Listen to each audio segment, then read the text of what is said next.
Once I went back through the broken windows into the school, I snuck around quietly, sticking to the walls to stay out of sight. I loudly whispered Corey and Steven's names so I could find out where they were. They couldn't have gone too far. I thought I was in the clear, so I started to say their names a little bit louder, but it turned out to be a bad idea because I attracted another thing. I quickly ran in the opposite direction and I turned a corner super fast. With the small time that it couldn't see me, I struggled myself into a locker and hid inside of it.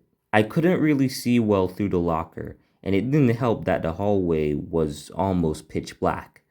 I heard the creature scatter slowly down the hallway, but even after a while, I couldn't tell if it was completely gone or not. I stayed in the cramped locker for what felt like forever. I stayed in there for a while just to make sure it was finally gone. Once I thought the coast was clear, I climbed out of it. When I got out of the locker, I started to smell something really horrid. It took me a minute, but I finally realized that all the other lockers were filled with dead people. I didn't want to be there any longer, so I made my way towards the gym. When I made it to the gym, I found a long trail of blood. I was guessing that it was when that big monster took Roderick and his friend Drew. If that trail of blood leads to Roderick and Drew, then that's most likely where I'd find both Steven and Corey. So I followed the blood down the school hallways until it led to the doorway to the staircase that leads down into the basement. Right before I took my first step down the stairs, I had gotten another image in my head. It initially startled me a bit, but I tried to brush it off and continue. I completely forgot to call out Steven and Corey's names because of how scared I was, but it didn't matter anyway because I found them down there. Greg, you came back! I actually apologized to them, which surprised even me. It was probably the first time I've ever apologized to people in my whole life. Yikes. I told them that I'll actually help them look for and save Roderick and Drew, and they seemed happy about it. Steven told me they got distracted by some of the boxes that were laying around in the basement, and they found a few packs of walkie-talkies. They gave me one of the walkie-talkies, and I can't believe it, but it's the same brand as the Ladybug telephone. I asked Corey how I used the thing, but he was too distracted with the other button it included. Yo, if you press this button, you can talk to Larry the Ladybug. Howdy, I'm Larry the Ladybug.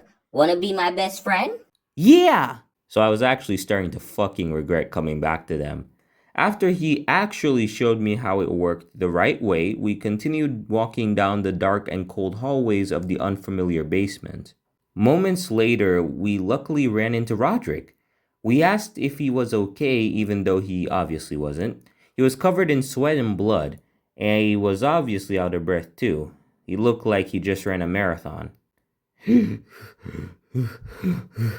I remembered Roderick's friend Drew, and I asked him where he was and if he was still alive. Roderick said no, and that he watched as Drew was eaten alive. When the monster was distracted eating Drew, he used that as his chance to slip away and run back. That's when I remembered something. I completely forgot about Rowley. Luckily, he showed up though. Hey guys, I'm glad you're all alright. What a crazy day. I noticed something was off about Rowley though. He wouldn't really be this cheerful in this situation, so I asked him about it. Rowley started smiling even wider. That's when his face started to melt. I realized it was not Rowley. We frantically ran as fast as we could to get away from the thing, but since none of us used the basement of the school, we all got split up from each other. Well, not completely split up. I was stuck with Roderick, so I assumed Corey was with Steven. Roderick and I hid behind a few boxes. I'm pretty sure the monster followed Steven's group but not us. I feel bad, but at least I was safe. We actually heard the monster roar from far away, so my assumption was right. But I realized something. The monster that took Roderick and Drew looked different from the monster that we just saw. That's when I figured out that the monster was actually a shapeshifter. I was about to give up on Steven's group, but Steven actually started talking to me through the walkie-talkie. Greg, we're still alive. I asked him where they were, and he said that they found the boiler room. They explained to me their plan to lure the monster in there and then pour gasoline onto it and light it on fire. I told them that they can't do that, it's a death wish, but they turned off the walkie-talkie anyway. I couldn't let Corey and Steven just die, so I started running towards where the boiler room was and Roderick followed behind me. But before we even got to the boiler room, we ran into Corey almost immediately. I asked him where Steven was and he told us that the monster ate Steven. Before he could continue, the monster caught up to us. The monster started eating Corey and I shakingly pointed my flashlight at it. Something happened that I didn't expect. The monster screeched in pain when I pointed my flashlight at it. It dropped the remains of Corey's body, so Roderick and I used this opportunity to run away. Roderick and I ran into the bathrooms and hid in one of the bathroom stalls. I told Roderick that I figured everything out. The monsters got rid of the sun because light is their weakness. So inside the stall, we came up with a plan. At the end of the hallway, there's a generator in the wall. We'll go for it and pull the lever, turn on the lights, and kill the monster. Roderick and I started to sneak out of the hallway, but we didn't go far because the ladybug walkie-talkie started to make a noise.